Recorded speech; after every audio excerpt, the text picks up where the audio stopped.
The pen felt like a loaded gun in the billionaire's hand, aimed directly at his own empire, and in exactly 5 minutes, he would pull the trigger.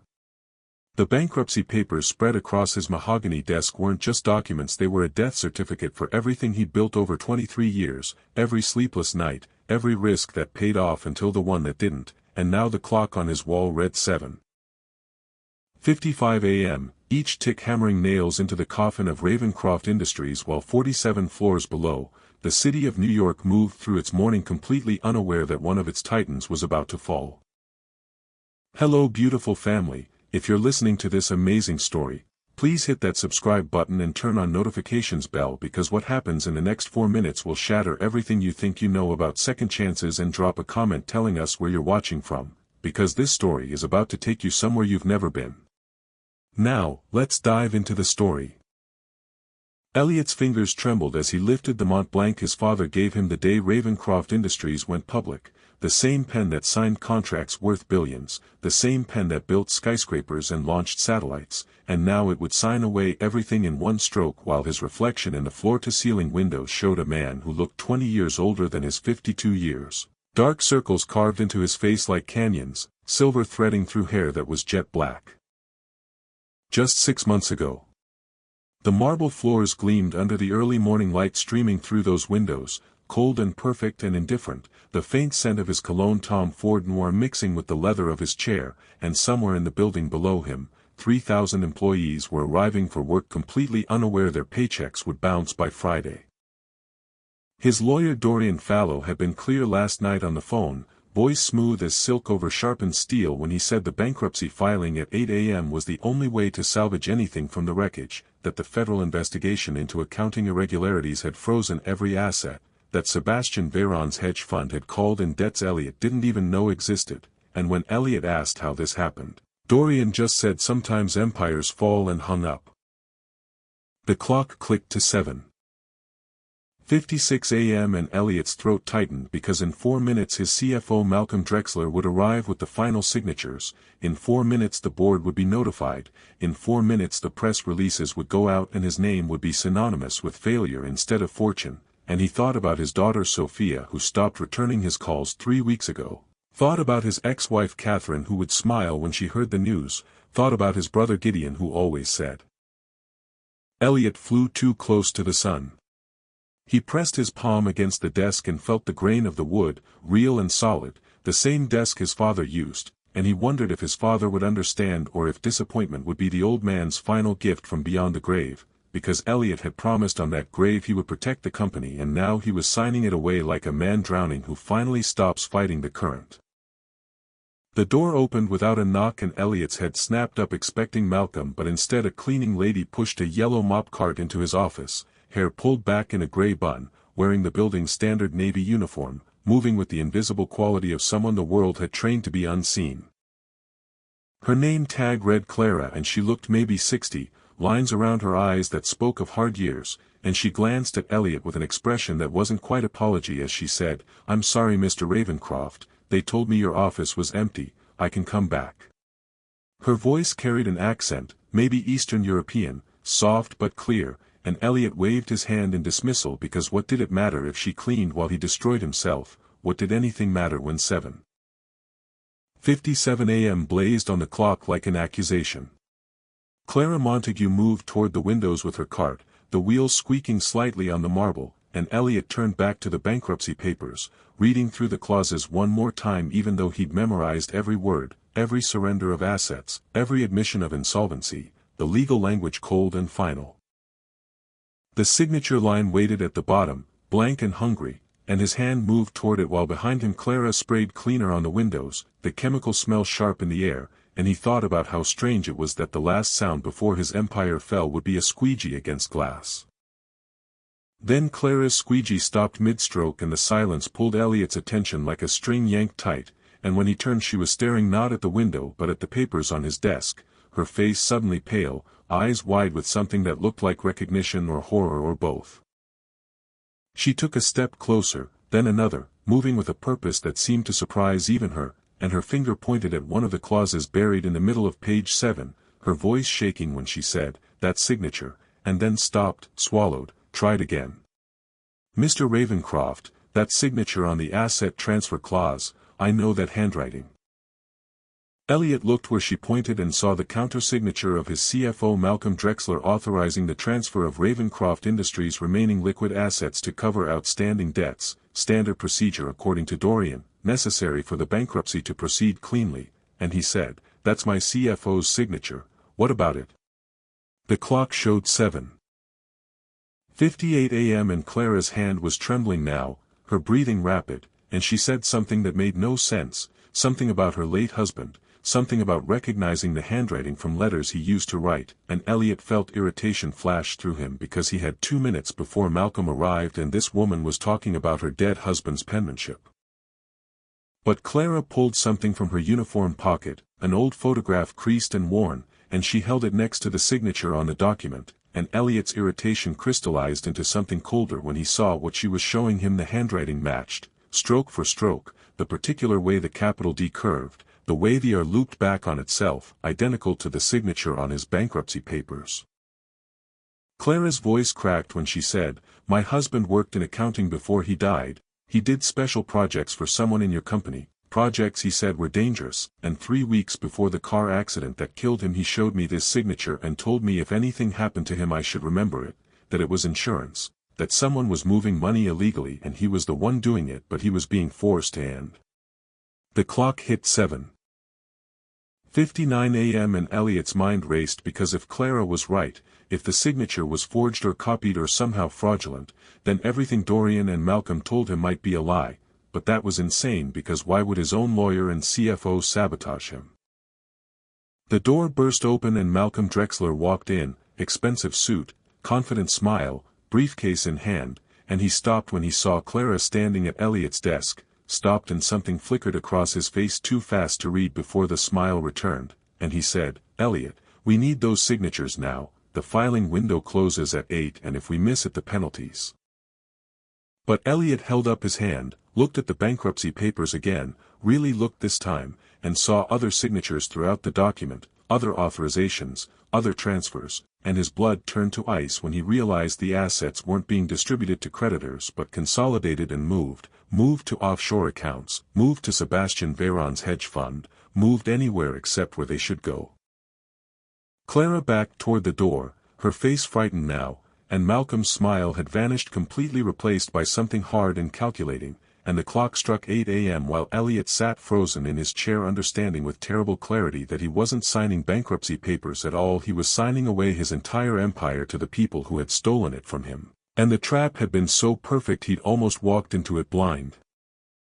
Clara Montague's heart hammered against her ribs like a prisoner beating on cell bars because she'd just done something cleaning ladies never do. She'd spoken up, inserted herself into a world that had trained her to be invisible, and now Malcolm Drexler's eyes were drilling into her with an intensity that made her skin crawl while Elliot Ravencroft stared at the bankruptcy papers like a man watching his own execution unfold in slow motion.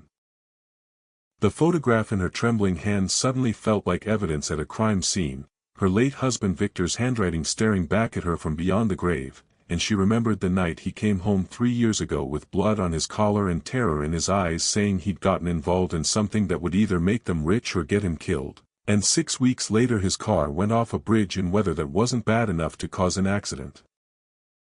Malcolm took a step forward, his polished Oxford shoes clicking against the marble, and his voice came out smooth, too smooth, like oil spreading over water when he said, "Elliot, I don't know what this woman is telling you but we have exactly 0 minutes to file these papers before the penalties compound and there won't be anything left to salvage." He gestured toward Clara without looking at her, the dismissive wave of someone swatting away an insect, and continued, "Security should have cleared the floor, I'll call down and make sure this doesn't happen again," but Elliot held up his hand, still staring at the documents, his jaw working like he was chewing through steel, and Clara saw the exact moment the billionaire's shock transformed into something sharper, something dangerous. "Clara," Elliot said, his voice quiet but carrying weight that made both her and Malcolm freeze, "your husband's name was Victor Montague?"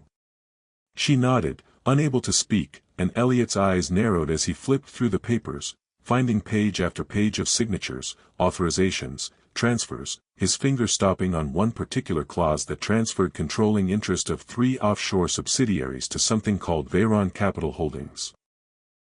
Victor Montague worked in my accounting department from 2019 to 2022, Special Projects Division under Malcolm's supervision, Elliot said, and now he looked at his CFO with an expression that could have frozen magma. Special projects that apparently involved forging authorization signatures and moving my assets into Sebastian Veyron's pockets.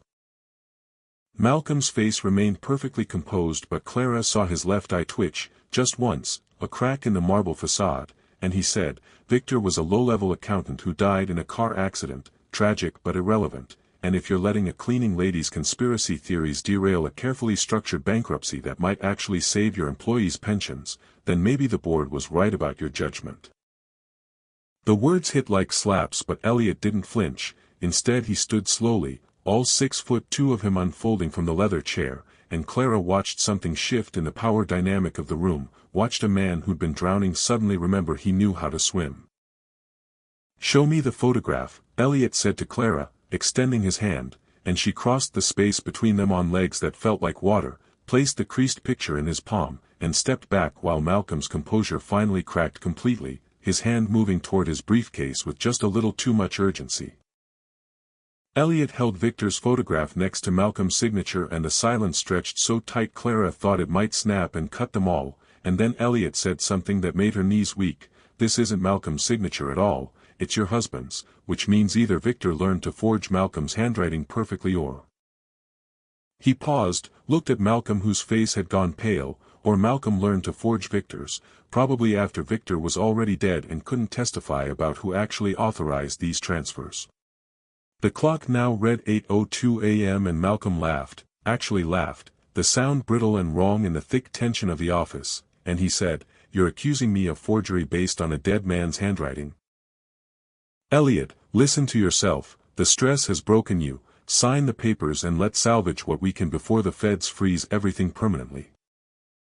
But his hand was still moving toward the briefcase, and Clara's instincts screamed danger, the same instincts that told her to photograph Victor's work papers before he died, the same instincts that made her take this cleaning job at Ravencroft Tower 3 months ago, not for money but for answers about why her husband died broke when he promised they'd be rich. "My husband kept copies," Clara heard herself say, the words tumbling out before she could stop them, and both men turned to stare at her like they'd forgotten she existed. "Victor kept copies of everything, told me it was insurance, and before he died he hid them somewhere safe, told me if anything happened to him I should find them and I should remember the name Dorian Fallow." She watched Malcolm's face when she said the name and saw recognition flash across it like lightning, saw him glance toward the door, calculating distances and exits, and she knew with certainty that her husband hadn't died in an accident at all. Elliot moved fast for a man who looked half dead 5 minutes ago, stepping between Malcolm and the door, his voice dropping to something quiet and lethal when he said, "Dorian Fallow, my lawyer, the man who called me last night and said bankruptcy was the only option, the man who's been handling my legal affairs for 8 years. He looked at Clara and she saw belief replacing doubt in his eyes, saw him connecting threads she'd been tracing for 3 years, and he said, "Where are Victor's copies?" But before Clara could answer, Malcolm's hand emerged from his briefcase holding not papers but a small black device that looked like a phone, and he pressed something on it while backing toward the windows. "You really should have just signed, Elliot," Malcolm said, and his voice had changed completely, the smooth professional veneer stripped away to reveal something cold and mechanical underneath. "Sebastian wanted this to be clean, wanted you to walk away thinking you'd failed on your own merit, but you had to be stubborn, had to question, and now—" The office door burst open and 3 men in dark suits walked in, moving with military precision, and Clara's breath caught because they weren't building security, weren't private guards, they had FBI printed across their jackets, and the lead agent was already pulling out handcuffs while reading from a card in his other hand. "Elliot Ravencroft, you're under arrest for securities fraud, wire fraud, and embezzlement of investor funds," the agent said, his voice bored like he'd done this 1,000 times, and Clara watched Elliot's face cycle through disbelief to rage to something like defeat while Malcolm smiled, actually smiled, and moved away from the window as the agents approached. Elliot looked at Clara, then at Malcolm, then back at the agents, and he said, "This is a setup. My CFO just tried to get me to sign fraudulent bankruptcy papers. The real criminal is standing right." But the agent cut him off with a gesture, pulling Elliot's hands behind his back, clicking the cuffs into place with metallic finality that echoed through the office like a judge's gavel. Malcolm walked to Elliot's desk, calmly gathered the bankruptcy papers, and tucked them into his briefcase while the agents secured their prisoner, and he said conversationally, "The FBI received an anonymous tip 3 weeks ago about accounting irregularities at Ravencroft Industries, irregularities that pointed directly to you, Elliot, supported by documents that have your signature all over them." He snapped the briefcase closed and looked at Clara, really looked at her for the first time, and something in his eyes made her want to run. Documents that Victor Montague helped create before his unfortunate accident, and if his widow has copies of anything, well, they'll only prove what everyone already knows, that Elliot Ravencroft is a fraud. The agent started walking Elliot toward the door and he struggled against them, shouting, "Clara, find those copies, find them and get them to someone who isn't bought, someone who," but the lead agent tightened his grip and Elliot's words cut off in a grunt of pain. Clara stood frozen by the desk, her mind racing, because she did know where Victor hid the copies. He told her in the hospital before he died, told her with his last breath to look in the place where they first met, and she'd been too consumed by grief to search until 3 months ago when she finally understood her husband hadn't been paranoid, he'd been hunted. Malcolm paused at the door, turned back to look at the office one last time, and said to no one in particular, "Empires built on lies eventually collapse under their own weight. Today just happened to be Ravencroft's day." Then he was gone, following the agents and their prisoner, and Clara was alone in the billionaire's office with the morning sun streaming through windows she'd been cleaning when she accidentally saved a man who might already be too destroyed to save. She looked down at her hands and saw they were still shaking, saw Victor's photograph clutched between her fingers, and she thought about the thumb drive hidden in a safety deposit box at the bank where she used to work before she married Victor, the bank where they'd met when he came in to open an account, and she wondered if whatever was on that drive would be enough to prove that Elliot Ravencroft wasn't the criminal, he was the victim. The question hanging in the air wasn't whether justice existed, it was whether Clara Montague, a 60-year-old cleaning lady who'd spent 3 years invisible, had the courage to become visible enough to matter, and as she walked toward the door, pushing her yellow mop cart with Victor's photograph tucked safely in her pocket, she made a decision that would either expose the truth or get her killed just like her husband. The fluorescent lights of the First National Bank buzzed overhead like dying insects as Clara Montague signed her name in the visitor log, her hand steadier now than it had been 2 hours ago in Elliot Ravencroft's office, steadier because grief had finally hardened into purpose and she knew exactly what Victor had died protecting. The bank manager, a thin woman with reading glasses on a chain, led Clara down a corridor lined with safety deposit boxes, each one a metal tomb holding secrets the living tried to bury, and when they reached box 847 Clara's breath caught because this was the number Victor whispered in the hospital, his last words mixing with the sound of machines that couldn't save him. The manager inserted her key, Clara inserted hers, and the box slid out with a whisper of metal on metal, and inside sat a single thumb drive wrapped in a note that made Clara's eyes burn because it was Victor's handwriting, the same handwriting she'd recognized on those bankruptcy papers, and it said simply, "For Clara, if you're reading this, I'm already gone and they think they've won, but this drive proves everything, take it to someone who can't be bought, I love you, I'm sorry."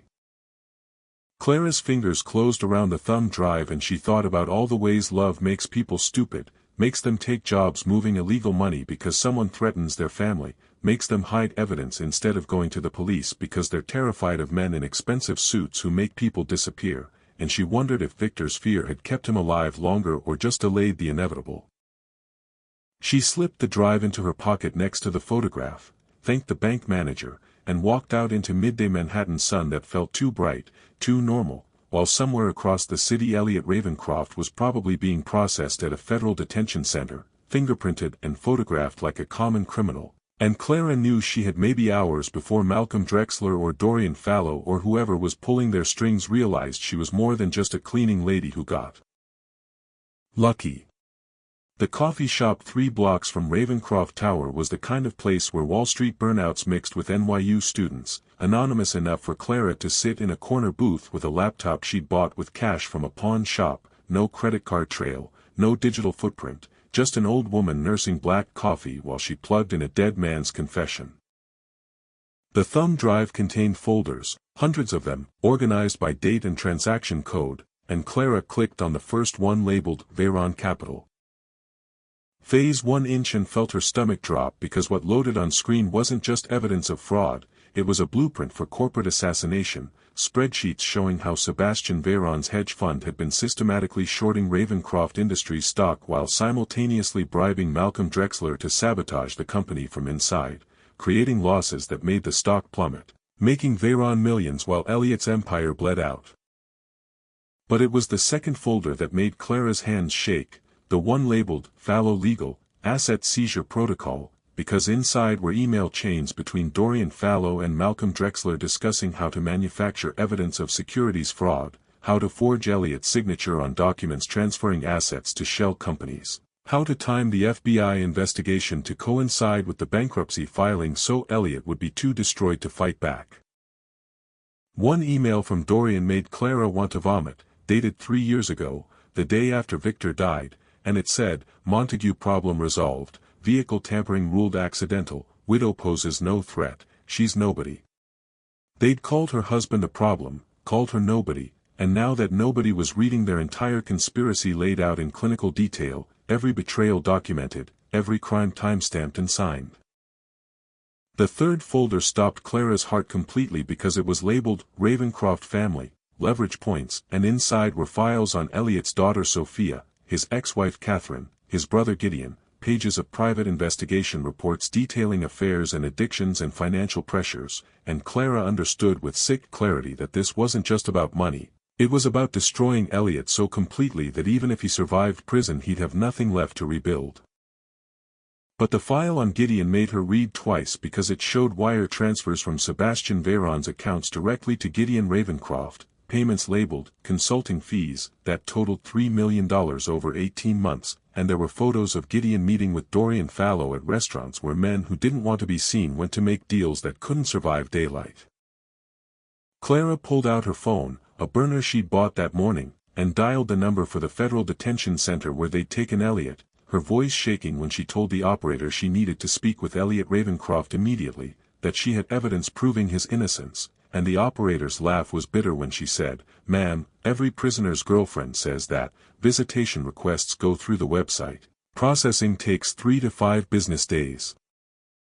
Clara wanted to scream that she wasn't his girlfriend, that she was the woman who just discovered his own brother helped frame him, but she hung up instead because she understood now that the system wasn't designed to find truth, it was designed to process bodies, and Elliot was just another body being fed into the machine while the real criminals walked free. The coffee in front of Clara had gone cold and outside the window New York moved with its usual indifference, millions of people living their lives completely unaware that corporate warfare was being waged in boardrooms and courtrooms, completely unaware that a cleaning lady sitting in a corner booth held enough evidence to topple titans, and she thought about how Victor must have felt carrying these secrets, knowing they could save him or kill him, choosing to hide them instead of exposing them because he was terrified and alone. But Clara wasn't alone, not really, because somewhere in a cell Elliot Ravencroft was fighting the same enemy, and if she could get this evidence to someone who mattered, someone with enough power to force the FBI to look at the real criminals, then maybe Victor's death wouldn't be meaningless, maybe justice could still exist in a world that seemed designed to crush it.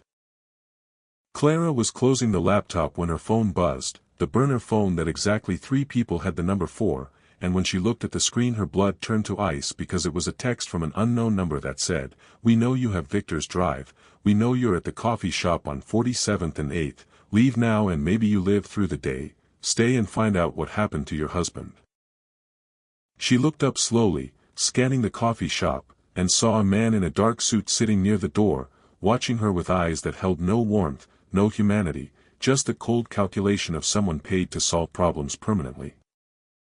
Clara's mind raced because she could run out the back, could try to disappear into the subway system, but they'd found her once which meant they could find her again, and she realized with terrible clarity that she'd made herself visible and visibility in this world was the same as painting a target on your back.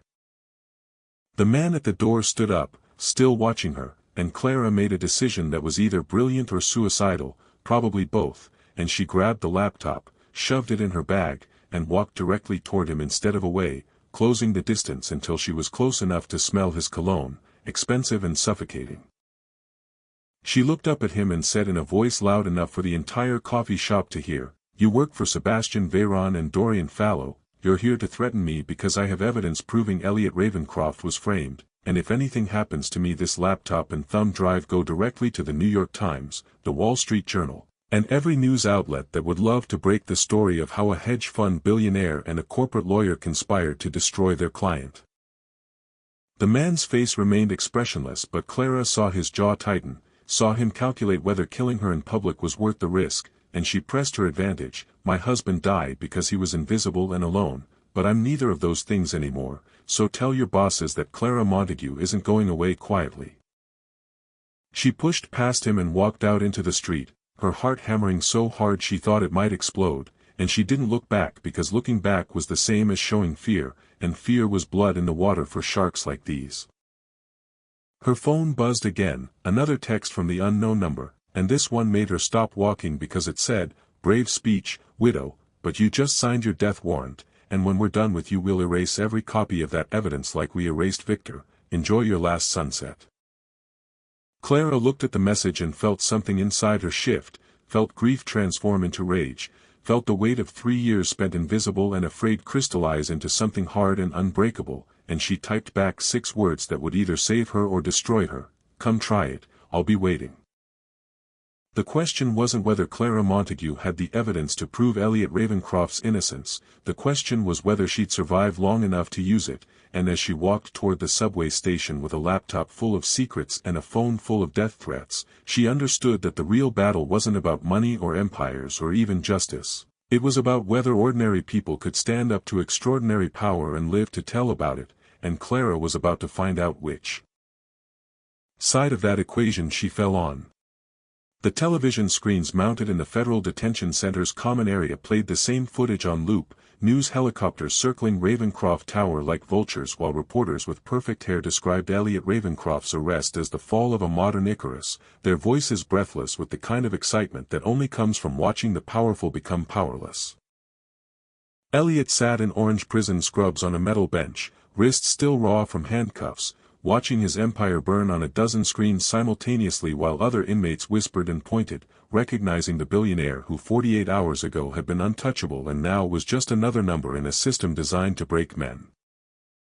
The footage showed him being led out of his own building in handcuffs, cameras flashing like lightning, and Elliot barely recognized the man on screen, shoulders slumped, face blank with shock, looking less like a titan of industry and more like someone's grandfather who'd gotten lost on the way home.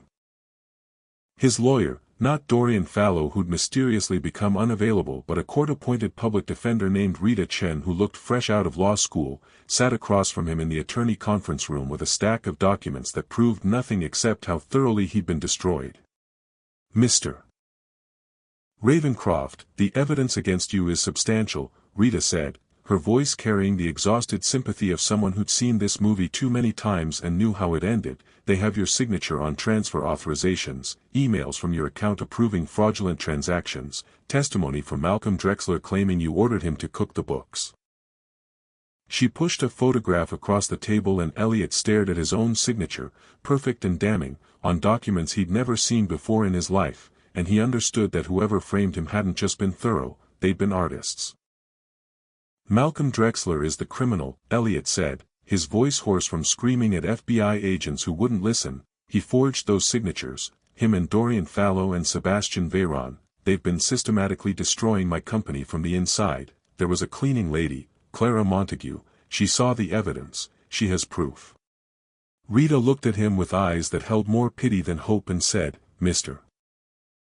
Ravencroft, the prosecution will argue you're suffering a breakdown, that you're blaming your employees for your own crimes, and this cleaning lady you mention, the building has no record of anyone named Clara Montague working there."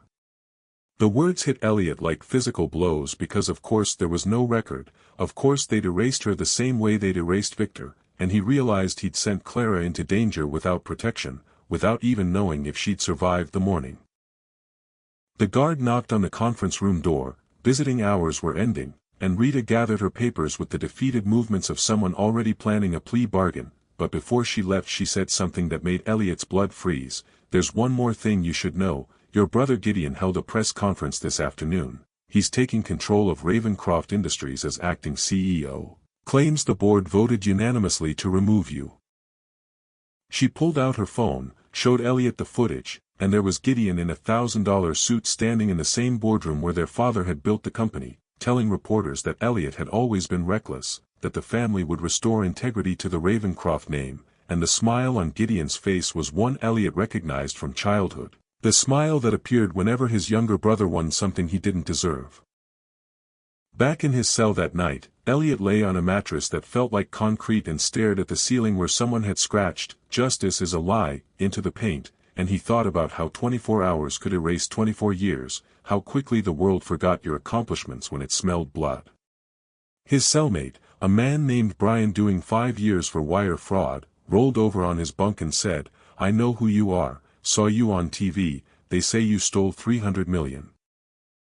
Elliot didn't respond because what was the point? Brian wouldn't believe him anyway, nobody would, but Brian kept talking, his voice low and urgent in the darkness. "My cousin works security at Ravencroft Tower, said some cleaning lady got fired this morning, escorted out by men who weren't building security, said she was screaming about evidence and murder and they put her in a black car that didn't have plates." Elliot sat up so fast he hit his head on the bunk above, ignoring the pain, focusing on Brian who was watching him with intelligent eyes that had seen too much of the world's ugliness. "The cleaning lady, was her name Clara?" Elliot asked, and Brian shrugged, said his cousin didn't know names, just remembered her because she fought like someone who knew fighting was pointless but did it anyway. The image of Clara being dragged into a car made Elliot want to break something, made him realize that his own destruction was just collateral damage in a larger war, that the real targets were anyone who could prove the truth, and Clara with her dead husband's evidence was worth more dead than alive to men like Malcolm and Dorian. Sleep wouldn't come, so Elliot paced his cell, 6 steps forward and 6 steps back, calculating and recalculating, trying to figure out how deep the conspiracy went, who else was involved, because Gideon's betrayal meant family wasn't sacred, meant blood was just another commodity to be traded, and if his own brother could sell him out then anyone could be bought. Brian watched him pace and finally said, "My lawyer told me something once, said in prison you either break or you sharpen, said the system wants you to break because broken men don't fight back, but sharpened men, they become dangerous." The word settled over Elliot like a challenge because he'd spent the last 24 hours breaking, drowning in shock and disbelief, but Brian was right, broken men didn't rebuild empires, sharpened men did. Morning came with the clang of metal doors and the shuffle of inmates heading to breakfast, and Elliot joined the line moving through corridors that smelled like industrial cleaner and desperation, and he thought about Clara Montague who'd spent her life invisible, mopping floors and emptying trash, and how she'd risked everything for a man she didn't know because she recognized injustice when she saw it. The question wasn't whether Elliot deserved a second chance, the question was whether Clara had survived long enough to give him one, and as he sat in the cafeteria surrounded by criminals both real and manufactured, he made a promise that if he ever got out of this concrete tomb he would find every person who destroyed him and he would return the favor, not with violence but with something more permanent, with truth sharp enough to cut through lies, and he would start with his brother Gideon who'd smiled on television while stabbing him in the back. Clara Montague sat in the back corner of a 24-hour diner 3 miles from Ravencroft Tower, her hands wrapped around cold coffee she hadn't touched in an hour, and the men who dragged her into that black car had made one critical mistake. They'd assumed a cleaning lady was just a cleaning lady, never bothering to ask why someone with her education spent 15 years pushing a mop. The fluorescent lights buzzed overhead like dying insects while she spread documents across the sticky table, papers she'd hidden in her cleaning cart's false bottom, evidence her late husband Victor had collected before his convenient heart attack, and Clara's fingers moved across the pages with the precision of someone who'd once audited Fortune 500 companies before grief had made her invisible. The bathroom mirror earlier had shown her the bruises on her wrists where security had grabbed her, the cut above her eyebrow where she'd hit the car door fighting, but Clara had learned something about violence that most people never understood. Pain meant you were still alive to feel it, and the men who'd thrown her out on a highway access road clearly wanted her scared enough to disappear but not dead enough to attract questions. She'd walked 4 miles in cleaning shoes never designed for distance, every step a small rebellion, thinking about Victor who'd called her 3 days before his death saying he'd found something big, something that connected Elliot Ravencroft's company to offshore accounts that didn't exist on any official books, and how Victor's voice had carried the weight of a man who knew he was signing his own death warrant but couldn't live with staying silent. The documents told a story that made Clara's accounting background scream with recognition: shell companies nested inside holding corporations, assets transferred through networks so complex they looked legitimate until you traced them backward and found they all led to one place. A private equity firm called Veyron Fairchild Capital that on paper had no connection to Ravencroft Industries but in practice had been systematically bleeding the company dry for 3 years. Clara circled names with a pen stolen from the hospital where Victor died. Malcolm Drexler's signature appeared 47 times, Dorian Fallow's name on legal documents that authorized transfers, but the pattern that made her blood run cold was the oversight signatures, always initialed GR, and she didn't need to be a detective to know those letters stood for Gideon Ravencroft, the brother who'd smiled for cameras while his sibling was destroyed.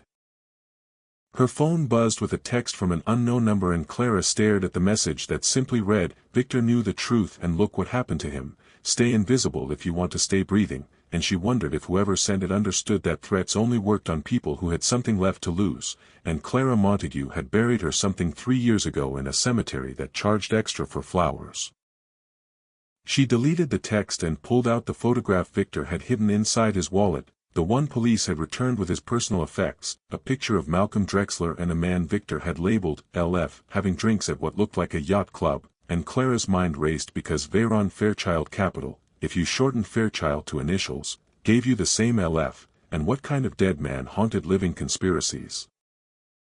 The diner's television mounted above the counter switched from late-night infomercials to breaking news and Clara's coffee cup froze halfway to her lips because the headline screamed, "Ravencroft CFO found dead in apparent suicide," and there was Malcolm Drexler's apartment building surrounded by police tape. Reporters explaining how he'd left a note confessing to fraud before jumping from his balcony. Clara watched the footage with the cold calculation of someone who'd studied financial crimes and knew that guilty men who confessed didn't jump. They made deals, they traded testimony for reduced sentences, they survived by giving prosecutors bigger fish, and Malcolm Drexler had been a survivor right up until he became a liability.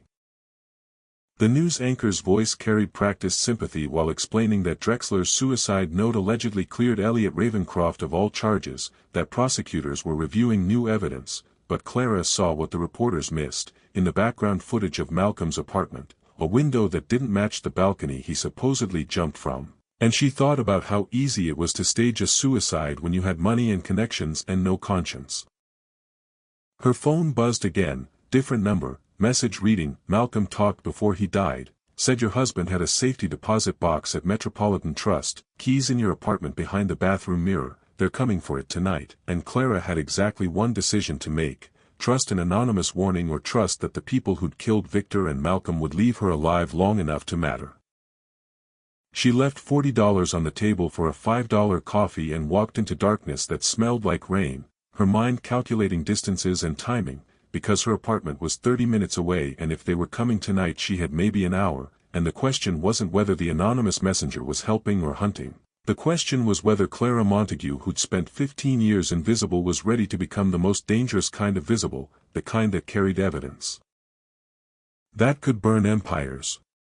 The city lights reflected off wet pavement like scattered diamonds and Clara thought about Elliot Ravencroft in a cell somewhere, probably thinking he was alone in this war, never knowing that a cleaning lady with an accounting degree and a dead husband's vendetta was about to become either his salvation or his executioner, and which one depended entirely on what was inside that safety deposit box, assuming she lived long enough to open it.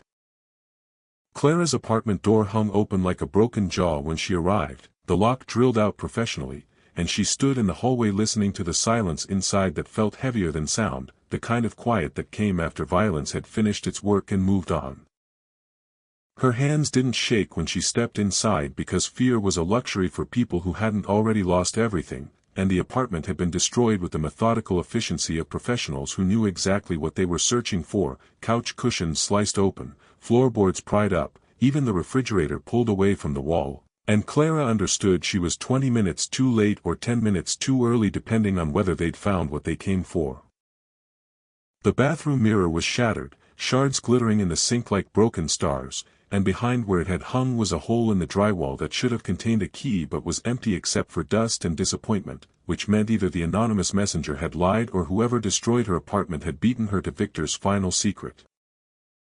Clara sat on the edge of her bathtub that had a crack running through the porcelain like a lightning strike and pulled out her phone, dialing the one number she'd memorized from Victor's hidden documents, the number labeled "insurance" in his handwriting, and when a man's voice answered on the third ring saying nothing, just breathing and waiting, Clara said, "Victor Montague was my husband and Malcolm Drexler is dead and I think you know why." The silence stretched long enough that Clara thought he'd hung up until the voice came back rough with an accent that suggested Eastern Europe and too many cigarettes. "Victor was good man, tried to do right thing, I told him it would get him killed but some men have conscience that won't let them sleep."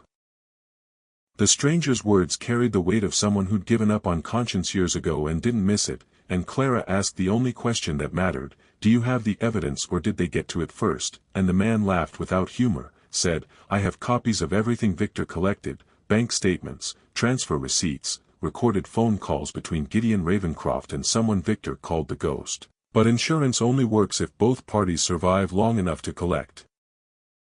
"And you sound like someone standing in an apartment that's been searched."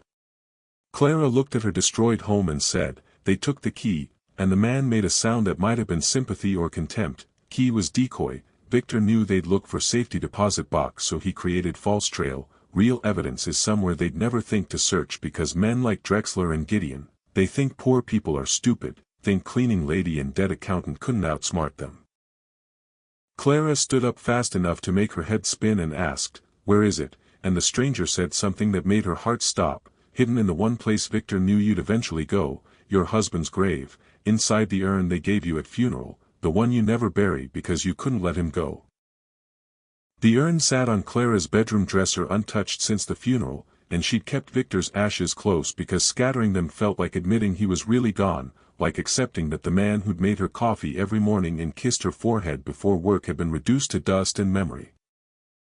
Her hands trembled now as she lifted the brass container that weighed more than ashes should weigh, and when she unscrewed the base a USB drive fell into her palm wrapped in a note written in Victor's handwriting that said, "Clara, if you're reading this I'm already gone and you're in danger. The evidence on this drive proves Elliot Ravencroft is innocent and his brother Gideon has been working with Lucien Fairchild who everyone thinks died in that sailing accident 5 years ago, but dead men.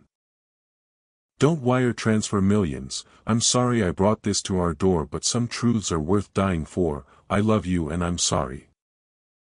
Clara read the note 3 times while tears she'd held back for 3 years finally broke through, and she understood that Victor had known he was walking into death but did it anyway because he believed justice mattered more than survival, and the question burning through her grief was whether she had that same stupid courage or whether she'd take the evidence and disappear into a life where billionaires and conspiracies couldn't touch her. The stranger's voice came through her phone speaker asking if she was still there, and Clara said, "Victor mentioned Lucien Fairchild, who is he?" And the man's breathing changed, became sharper, more urgent. "Fairchild was Elliot's father's business partner, helped build Ravencroft Industries from nothing, but he wanted control and when Elliot's father refused to sell, Fairchild's yacht exploded in the Atlantic, body never found. Everyone assumed he died, but Victor discovered Fairchild's been orchestrating everything from shadows, using Gideon's resentment and Sebastian Veyron's greed to destroy the company he couldn't steal." The pieces clicked together in Clara's accountant brain like numbers in a spreadsheet finally balancing, and she asked, "Why would Gideon betray his own brother?" And the stranger said something that made the conspiracy even darker, "Because Lucien Fairchild is Gideon's biological father. Elliot's mother had an affair before Gideon was born, the family covered it up but Fairchild knew, raised Gideon in secret, taught him to hate Elliot who inherited everything that should have been his, and revenge becomes religion when it's all you have." Clara processed information that rewrote everything she thought she understood about the Ravencroft family, and she wondered if Elliot sitting in prison knew his brother's betrayal had roots that went back decades, that he'd been fighting a war he didn't know existed until it destroyed him. Her apartment door creaked and Clara spun around to see a man in an expensive suit standing in the doorway. his face familiar from the photographs Victor had collected, and he smiled at her the way wolves smiled at sheep before teeth came out. "Ms. Montague," Sebastian Veyron said, his voice smooth as poison, "I believe you have something that belongs to me, and we can do this the easy way where you hand it over and walk away, or the hard way where you end up like your husband, and trust me when I say the easy way is always better."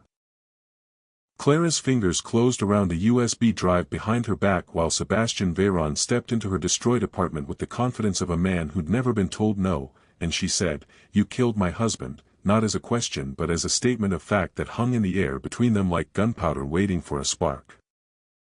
Sebastian's smile didn't reach his eyes when he replied, "Victor killed himself the moment he started asking questions he couldn't afford the answers to. I simply helped him reach his inevitable conclusion faster, and now you're standing at the same crossroads wondering if truth is worth more than breathing, and I'm here to tell you it's not."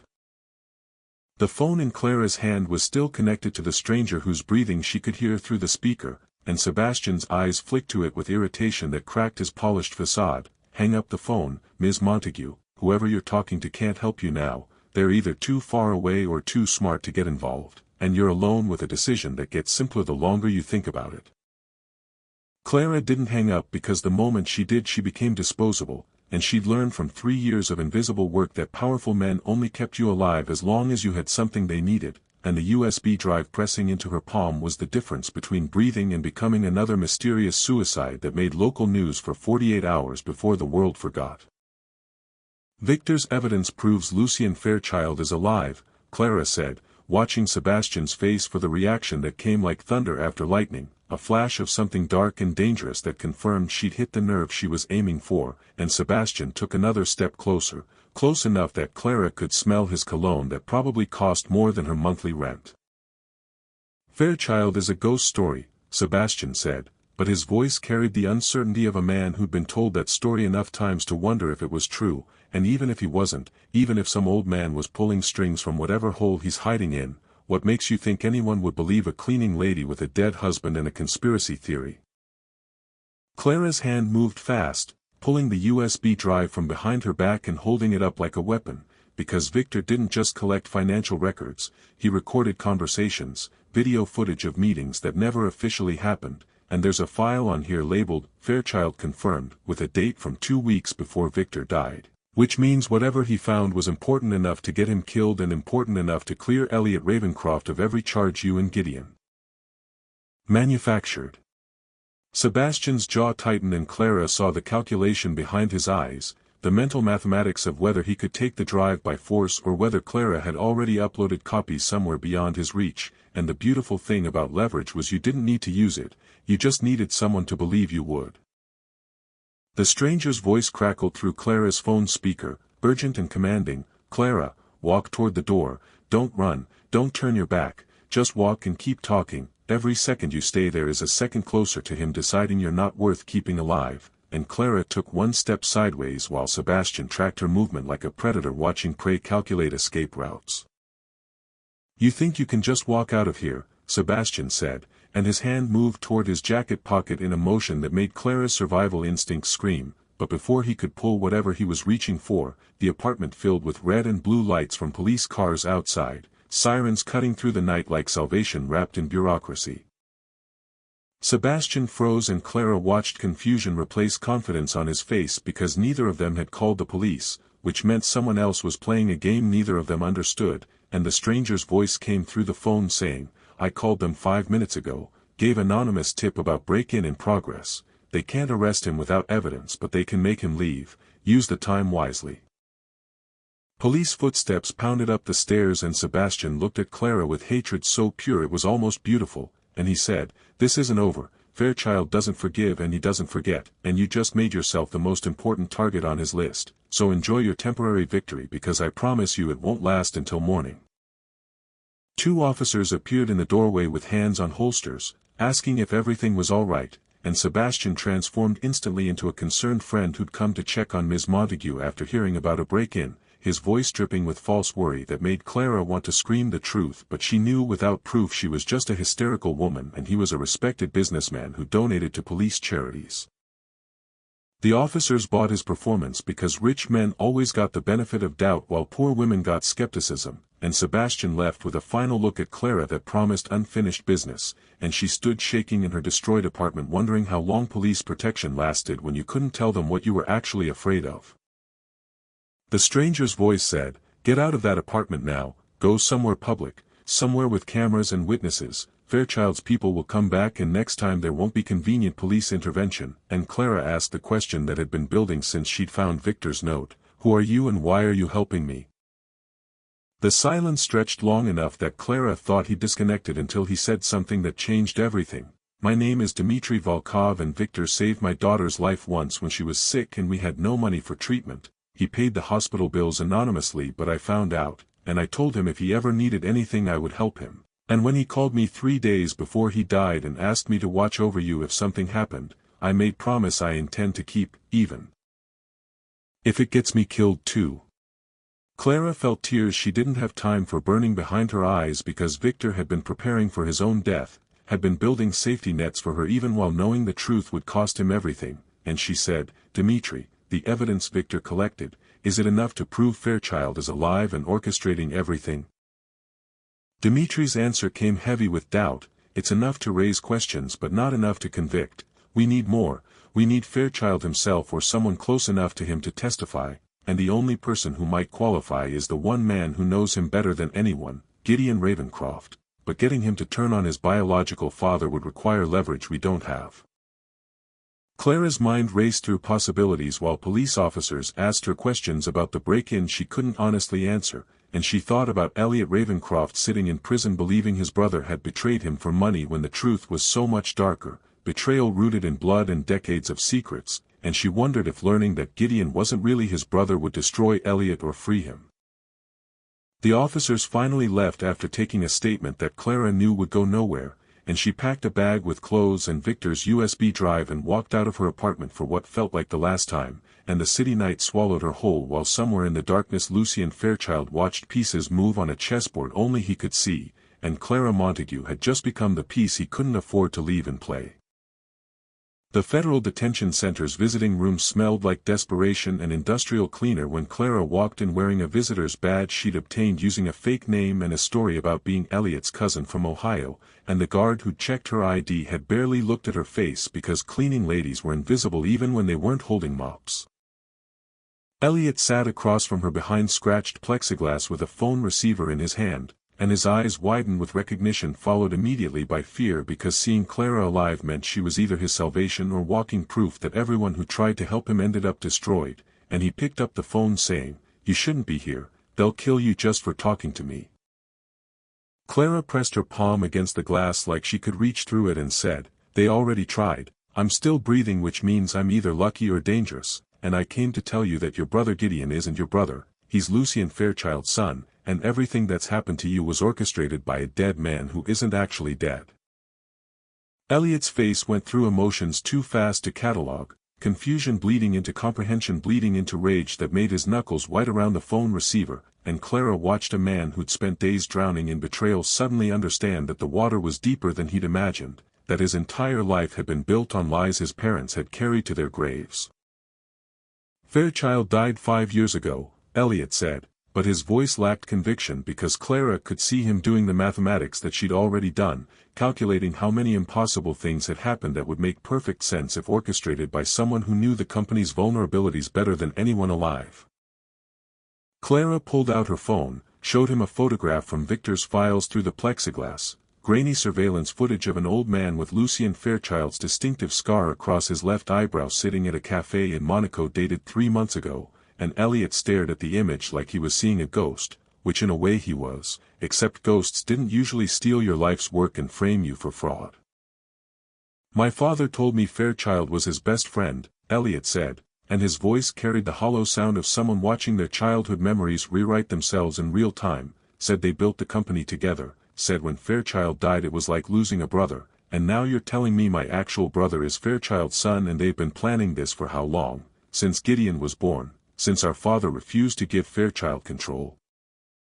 Clara nodded and said, "Victor's evidence suggests Fairchild started grooming Gideon when he was 16, convinced him that he'd been cheated out of his inheritance, that Elliot was the favorite son who didn't deserve what he had, and resentment is like compound interest, it grows exponentially when you feed it for decades.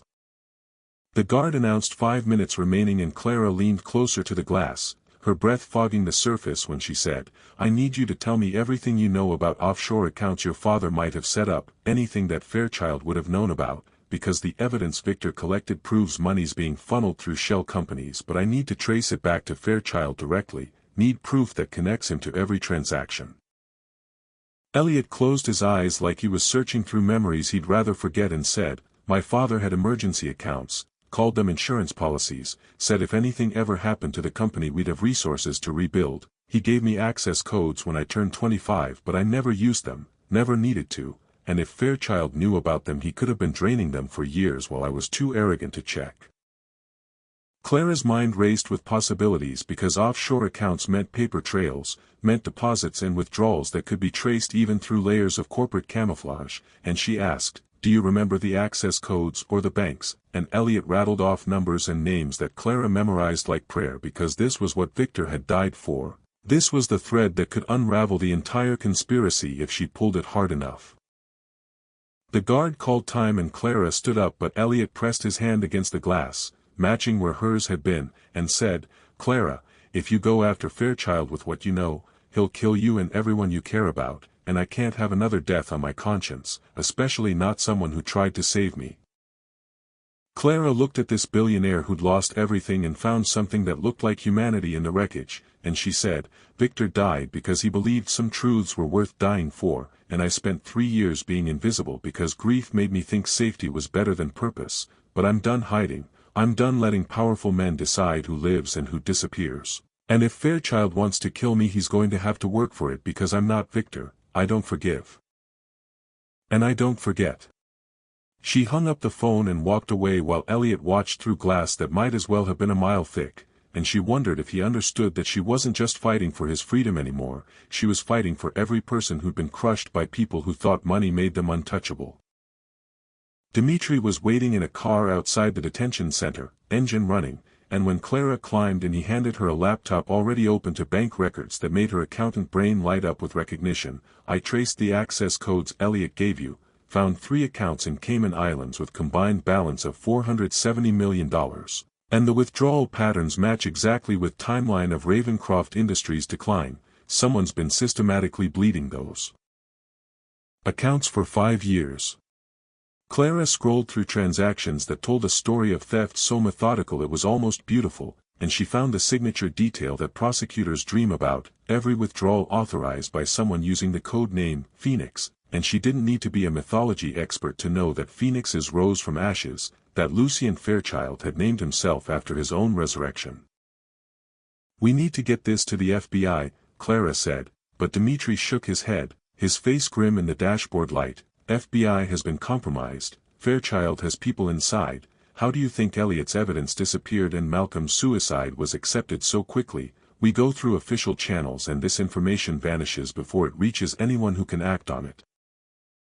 Clara felt frustration building because what was the point of evidence if you couldn't use it, and she said, "Then what do we do, just sit on proof that could free an innocent man and expose a conspiracy that's killed at least 2 people we know about?" Dimitri pulled into traffic and said something that made Clara's blood run cold. "We don't go to law enforcement, we go to the one person Fairchild can't buy or threaten, we go to the media, specifically to journalist named Catherine Torres who's been investigating Ravencroft Industries since the bankruptcy story broke. She's already suspicious that official narrative doesn't add up, and if we give her evidence that proves conspiracy, she'll run with it because journalists like her live for stories that make powerful people uncomfortable." Clara thought about going public with accusations that would paint a target on her back so big it would be visible from space, and she wondered if this was how Victor had felt making the choice that killed him, knowing the risk but unable to live with the alternative. Her phone buzzed with a text from an unknown number and Clara's stomach dropped when she read, "Clara Montague, you've been very busy for a cleaning lady, talking to prisoners, accessing offshore accounts, making phone calls to journalists, and I want you to know I'm impressed. Victor chose his wife well, but cleverness without power is just another word for temporary. And your temporary is about to expire unless you deliver Victor's evidence to the address I'm sending within the next 2 Hours, refuse and I'll send you pieces of something you care about, starting with that journalist you think is going to save you. Clara showed the message to Dimitri, whose face went pale in a way that suggested he knew exactly what Fairchild was capable of, and he said, "He's bluffing, he has to be, Catherine Torres is too public to kill without raising questions," but Clara heard the uncertainty in his voice because they both knew that journalists died in accidents and robberies and random violence that was never quite random enough to prove conspiracy. Another text came through, this one a photograph of Catherine Torres leaving her apartment building that morning, and the timestamp was from 10 minutes ago, which meant someone was following her right now, watching her, waiting for orders that would turn surveillance into violence. Clara made a decision that she knew was either brilliant or suicidal and probably both, and she said, "Dimitri, take me to Catherine Torres now, we're going to give her everything, and we're going to do it publicly, somewhere with cameras and witnesses, because Fairchild's power only works in shadows, and I'm about to drag him into light so bright he'll burn." Dimitri looked at her like she'd lost her mind, but he turned the car toward downtown where Catherine Torres worked out of a newsroom that never slept, and Clara clutched Victor's USB drive like a talisman while the city rushed past in streaks of light and shadow, and somewhere in that same city Lucien Fairchild watched tracking data on a screen and smiled because pieces were moving exactly where he wanted them, straight into a trap that would eliminate every threat in one carefully orchestrated moment, and the only question was whether Clara Montague was smart enough to see the trap before it closed. The newsroom blazed with fluorescent urgency when Clara walked through doors that separated truth from entertainment, and Catherine Torres looked up from her desk surrounded by monitors playing competing cable news channels, her eyes sharp with the hunger of someone who'd spent 15 years chasing stories that mattered while watching colleagues chase clicks.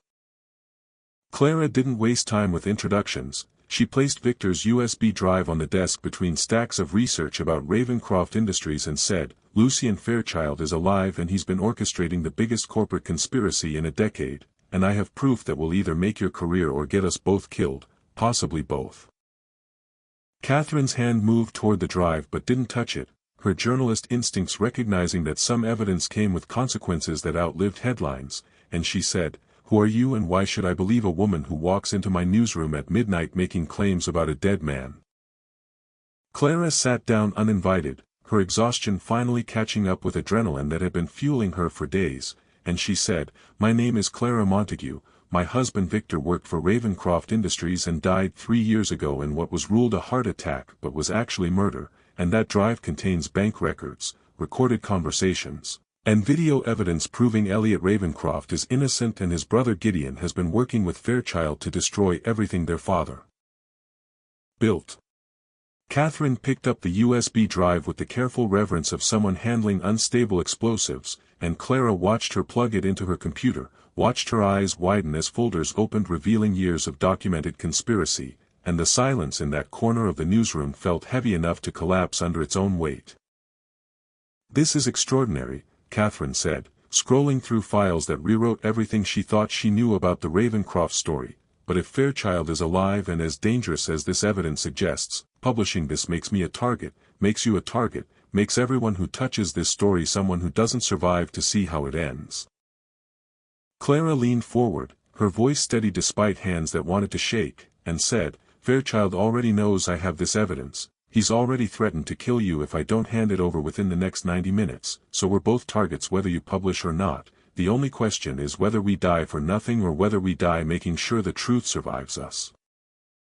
Catherine looked at Clara with something between respect and horror, and she said, "You're asking me to commit professional suicide and possibly actual suicide for a story about a cleaning lady and a conspiracy that sounds like bad fiction." But even as she said it, Catherine was already opening new documents, already building the framework of the article that would either vindicate or bury them both. Dimitri appeared at Clara's shoulder, his phone pressed to his ear, and his face carried news that was either very good or catastrophically bad. "FBI just released Elliot Ravencroft on emergency motion, new evidence submitted by unknown source proving his signatures were forged. He's being processed out right now."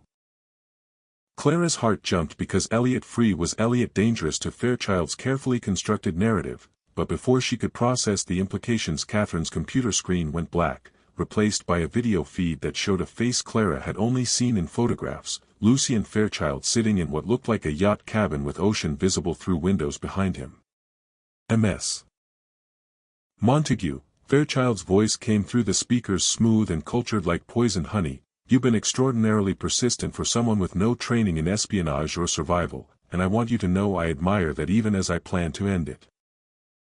His face belonged in oil paintings hanging in museums, distinguished and weathered in ways that suggested power accumulated over decades, and his eyes held the cold calculation of someone who'd stopped seeing other humans as anything more than variables in equations he controlled.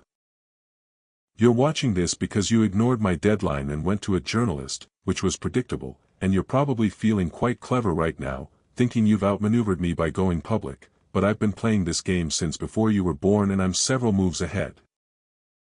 Catherine tried to close the video but her keyboard didn't respond, and Fairchild smiled like he could see their panic through the screen. Right now your computer is uploading everything on that USB drive to servers I control, and in approximately 30 seconds every file will be encrypted and unusable, and you'll have nothing but a story no one will believe without proof. Clara watched the progress bar racing across the screen and understood that Fairchild had been waiting for exactly this moment, had probably planted the tracking software when Dimitri first accessed the files, and she'd walked straight into a trap that was closing with mathematical precision. But Clara hadn't survived 3 years of invisible work without learning that powerful men always underestimated the powerless, and she pulled a second USB drive from her pocket, one she'd created at a copy shop 2 hours ago while Dimitri was getting coffee, and she said, "I'm not as stupid as you think I am, that drive on Catherine's computer is a copy, and I've already uploaded the originals to 3 different cloud services with instructions to release everything if I don't check in every 6 hours, so kill me and the evidence goes public automatically, kill Catherine and it goes public, kill both of us and you'll be exposed before our bodies are cold."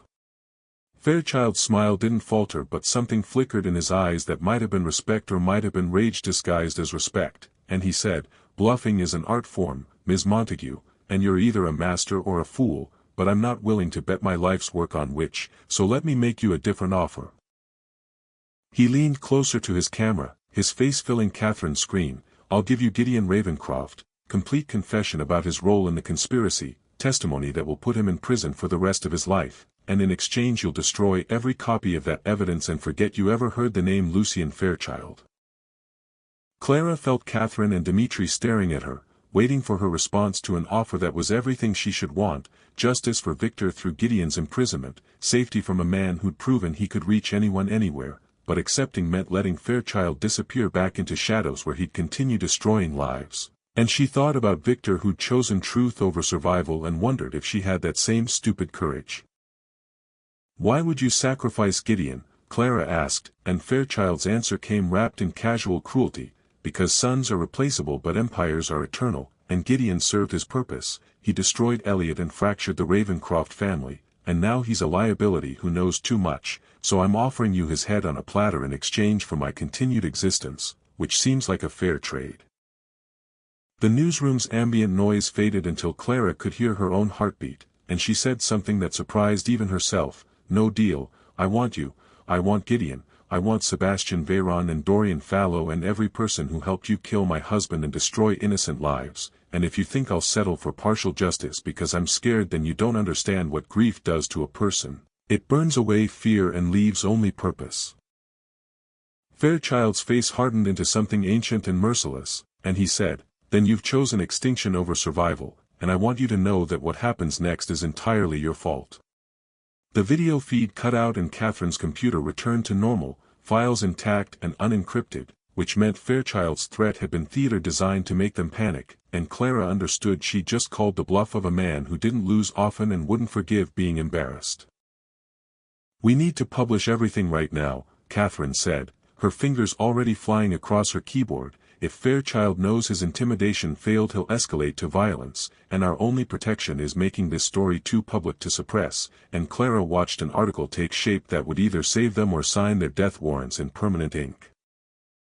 Dimitri's phone exploded with notifications, and he said, "Every major news outlet just received anonymous packages containing evidence about the Ravencroft conspiracy. financial records, photographs, even audio recordings. Someone's flooding the media with proof, and Clara felt something that might have been hope or might have been terror, because if Fairchild hadn't sent those packages, then who had? And the answer came in the form of breaking news on one of Catherine's monitors showing Elliot Ravencroft standing outside the Federal Detention Center surrounded by cameras and reporters, and his voice carried through speakers like thunder promising storms.